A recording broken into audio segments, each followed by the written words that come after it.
चारित्र मार्गी यदि साधक है तो उनका जोर चारित्र पर ज्यादा होता है, क्रियाओं पर ज्यादा होता है, संभाल पर ज्यादा होता है। और ज्ञान मार्गी जो साधक होते हैं उनका जोर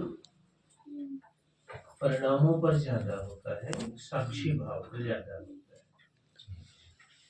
दोनों प्रकार की स्थितियां रहती हैं, दोनों प्रकार के साधक होते हैं, दोनों प्रकार के जीव पाए जाते हैं। आपने देखा होगा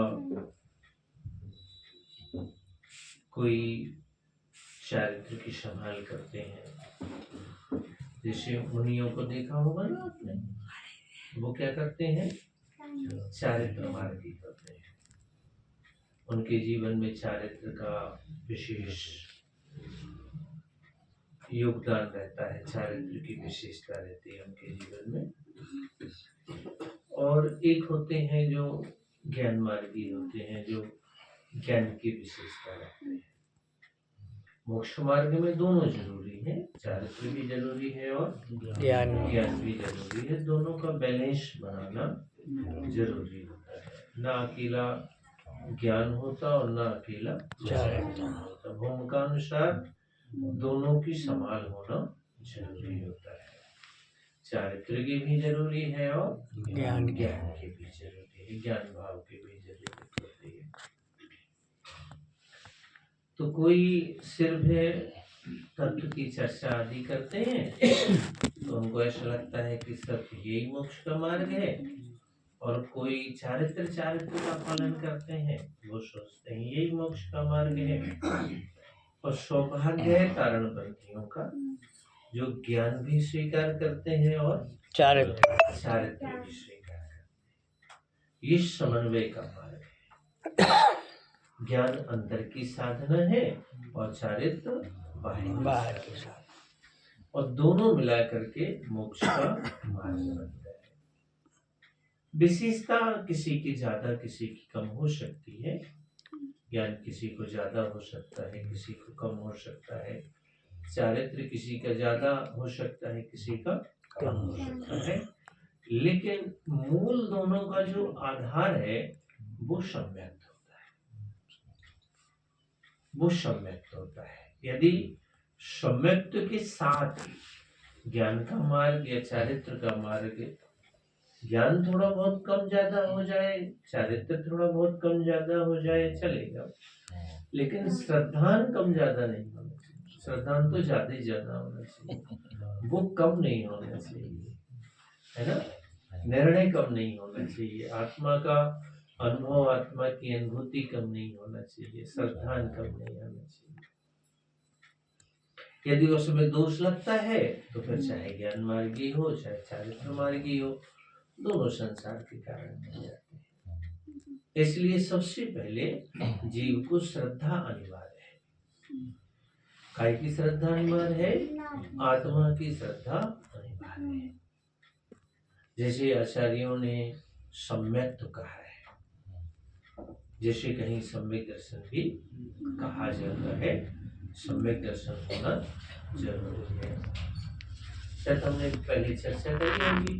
अभी किसी ने पूछा था कि सम्यक दर्शन और सम्यक में कुछ अंतर है क्या, तो दोनों में अंतर है। शायद कौन ने पूछा था या डायरेक्ट किसी ने पूछा था कि सम्यक में और सम्यक दर्शन में अंतर है।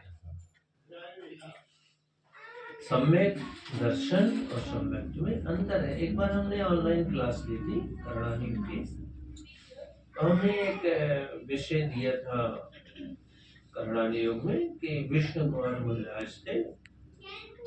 विष्णु कुमार मुनिराज ने अपने सम्यक दर्शन ज्ञान चारित्र का त्याग कर दिया था, रत्नत्रय छोड़ दिए थे उन्होंने। तो कुछ लोगों को बड़ा विकल्प हुआ कि रत्नत्रय छोड़ दिए तो बोले मिथ्या दृष्टि हो गए। यदि रत्नत्रय छोड़ दिए तो हमने कहा नहीं, मिथ्या दृष्टि नहीं हुई, रत्नत्रय छोड़ने पर कोई मिथ्या दृष्टि नहीं होता। तो बोली क्यों नहीं होता, रत्नत्रय छूट गया तो मिथ्या दृष्टि हो गए। तो हमने कहा रत्नत्रय अलग है और सम्यक तो अलग है। बोले नहीं एक ही है। वैसे अधिकतर विद्वान एक ही मानते हैं। तो हमने उनसे एक प्रश्न किया कि श्रावक की कितनी क्रियाएं होती हैं।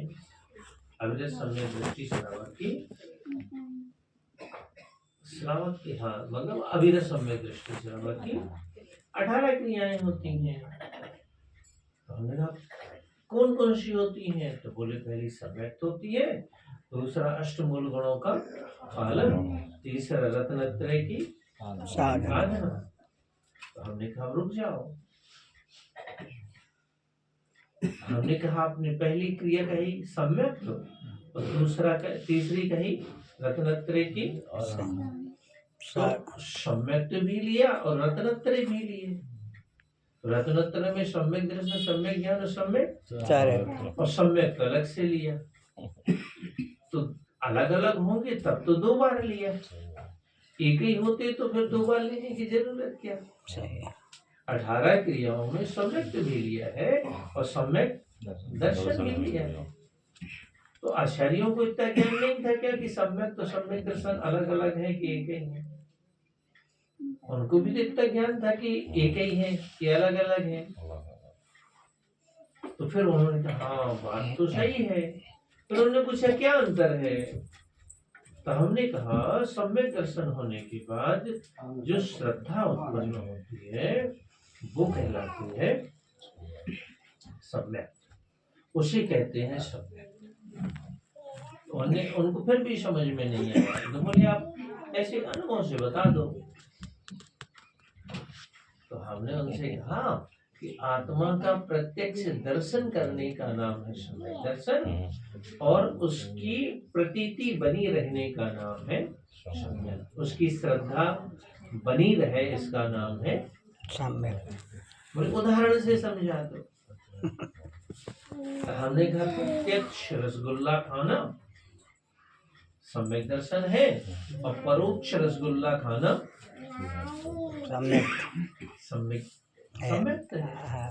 प्रत्यक्ष स्वानुभूति। इसीलिए ये जो मुनि होते हैं है ना, ये क्या कहते हैं, आप इनसे कभी चर्चा करो। ये लोग कहते हैं कि श्रावक को सम्यक तो हो सकता है लेकिन सम्यक दर्शन नहीं हो सकता। तो उसमें तो उल्टा हो गया। उनका अपना कहना है। अच्छा, उनका सम्यक दर्शन सम्यक तो हो सकता है लेकिन सम्यक दर्शन नहीं हो सकता। एक अपेक्षा ठीक है क्योंकि रत्नत्रय मुनि का लक्षण है, श्रावक का लक्षण नहीं है। श्रावक में क्या आता है, रत्नत्रय की साधना आती है। चौथे गुण स्थान में रत्नत्रय नहीं होता। रत्नत्रय कहाँ माना गया है, 5 में नहीं माना गया, 6 में 7 में। अच्छा 7 रत्नत्रय कहाँ माना गया है, 6 में 7 में स्थान में जो मुनि होते हैं उनको रत्नत्रय माना गया है। 5वें चौथे गुण स्थान वर्ती को रत्नत्रय नहीं माना गया। यदि रत्नत्रय यही मान लिया जाए तो फिर उनकी जरूरत क्या है। हमारी बात समझ में आ रही है, नहीं आ रही, आ रही है ना।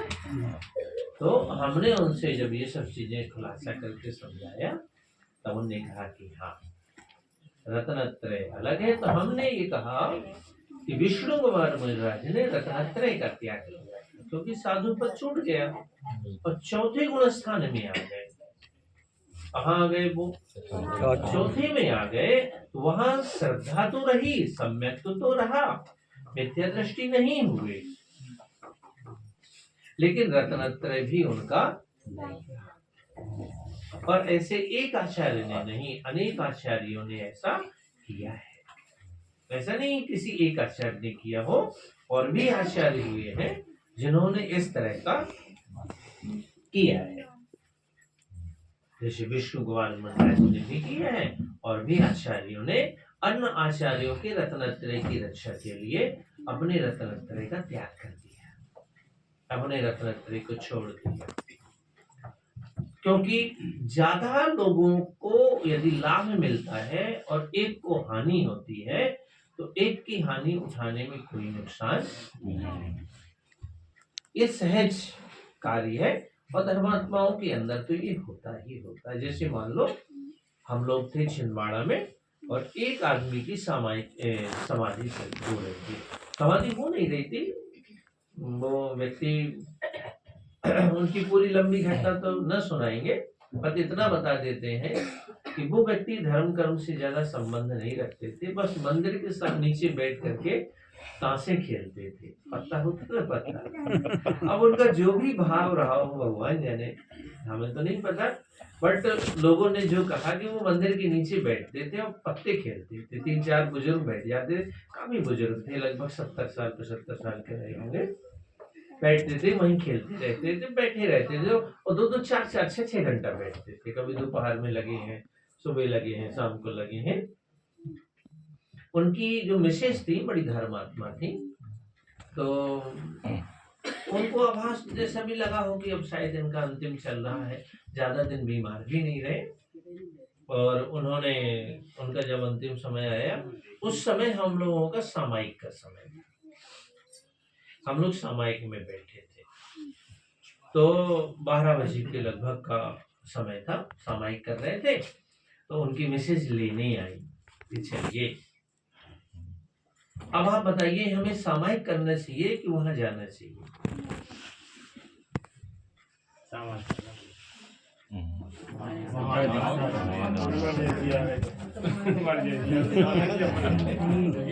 आप सोचो, जाना चाहिए, सामायिक करना चाहिए कि जाना चाहिए? बस यही काम किया कि हम लोग चले गए। क्यों? इसको उनको जरूरत है, हमारी सामायिक से ज्यादा उन्हें जरूरत है संबोधन की। हम लोग गए और बसंत महाराज जी गए, तो लोगों ने कहा कि जयतारण करो, उन्होंने जयतारण नहीं किया। बसंत महाराज जी को पास बुलाया, उन्होंने पैर छुए, थोड़ी देर में उषा जी गई, उनसे जयतारण किया और मुश्किल से 1-2 मिनट बाद हम पहुंच गए, तो उन्हें जयतारण किया और बस अंतिम सांसें चल रही थी उनकी। अब विदिन 20 मिनट में उनके अंत हो गया, उनकी बहुत तेज सांस चली। तो डॉक्टर साहब सामने ही रहते हैं छिंदवाड़ा में, अरविंद जी, उन्होंने कहा कि इनकी लगभग स्थिति ज्यादा नहीं है रिकवर की, इनको नीचे लेटा दो। तो एक चटाई बिछाई, नीचे लेटा दिया और उनने पहले ही 1 दिन पहले सब चीजों का त्याग कर दिया था और बेहतरीन समाधि हुई उस व्यक्ति की। उनकी इतनी अच्छी समाधि हुई, हमें अच्छा देखते देखते उनके प्राण चले गए। सांस तेज चलती रही, बहुत सांस चली, मुश्किल से 10-5 मिनट तेज सांस चली और धीरे धीरे धीरे धीरे उनकी सांस मध्य होती चली गई और 2-3 हिचकी टाइप की आई और वो व्यक्ति चला गया। हमें ऐसा लगा यार कितनी सरलता से व्यक्ति चला गया। तो उस दिन हमें समझ में आया कि यदि किसी को जरूरत है तो एक व्यक्ति का त्याग जरूरी है। किसी के जीवन यदि सावधान हो सकता है तो शायद हमारा त्याग उचित है, अनुचित नहीं है। ऐसी परिस्थिति में, और उस दिन हम किसी के मृत्यु के बाद किसी के घर नहीं जाते, बाद में ऐसा नहीं कि व्यवहार निभाने जाए, काय को व्यवहार, हमारे में भी लोग ना आए तो हमें कोई दिक्कत नहीं है। व्यवहार वो नहीं है जिनको अंत समय की टेंशन हो, है ना, तो ठीक है।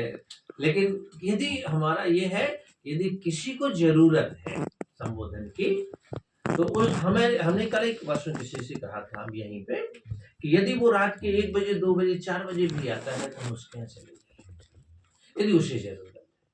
लेकिन अब वो जब चला गया तो उसके बाद औपचारिकता निभाने का क्या मतलब है? सही है, कोई मतलब नहीं निकलता ना।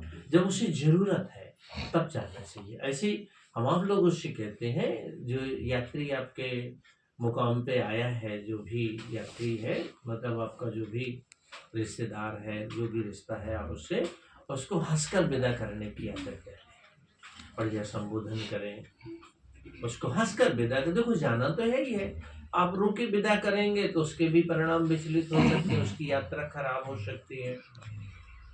और आप हंस के विदा करेंगे, उसे भी प्रसन्नता मिलेगी और आपको भी मिलेगी। आप हमने एक दिन और पहले कहा था कि समाज का टेंशन मत करना, है ना। आप ये मत सोचना कि लोग क्या कहेंगे। आप जो भी करोगे लोग तो कुछ ना कुछ कहेंगे। टेंशन तो तब बढ़ जाती है जब लोग कुछ ना कहें, है ना। टेंशन तो तब सोचना कि जब लोग सोचना कि संसार चौथे काल की ओर जा रहा है ना, जब लोग कुछ ना कहें। और जब लोग कुछ कहते रहे ना तो सोच लेना छठवीं काल की ओर जाना है और चौथे की ओर जाना नहीं है उसको, जाना तो इसलिए इतनी बड़ी उम्मीद मत करना। एक बार एक कहानी सुनी थी, कोई आदमी संसार देखने आया, उसके पास एक बैल था, तो पति पत्नी थे, तो कहते हैं वो जा रहे थे, तो एक आदमी ने कहा, बोले देखो इतना अच्छा हट्टा खट्टा बैल लेके जा रहे हैं, कितने मूर्ख आदमी है, अरे कोई तो बैठ जाए। तो उन्होंने कहा पत्नी से, तुम बैठ जाओ, हम पैदल चल रहे हैं। तो आगे कुछ लोग मिले, उन्होंने कहा कैसे मूर्ख आदमी है, देखो पत्नी बैठी है और पति पैदल चल रहा है। उन्होंने कहा पत्नी से कि भाई एक करो, पति तुम बैठ जाओ, पत्नी पैदल चलने लगी। फिर लोग मिले, बोले कैसे मूर्ख आदमी है बताओ, पत्नी पैदल चल रही है और पति बैल पे बैठे हुए। उन्होंने कहा एक काम करो, तो दोनों बैठ जाओ। फिर लोग बोले कैसे मूर्ख आदमी है, एक बैल पे दो बैठ के जा रहे हैं। ये तो संसार है, ये तो आप कुछ भी करोगे लोग तो करेंगे। लेकिन आप वो देखिएगा कि जीव का हित किसमें है, जीव का हित किसमें है, ये आपको देखना है ना। तो ये करना है, अपना थोड़ा बहुत नुकसान भी हो जाए ना, और यदि किसी का हित सब, देखो इतने थोड़े से परोपकारी तो बन जाओ। यदि किसी का हित सदता है, किसी को अच्छा लाभ मिलता है, किसी की जीवन यात्रा अच्छी हो सकती है, आप थोड़ा बहुत त्यागी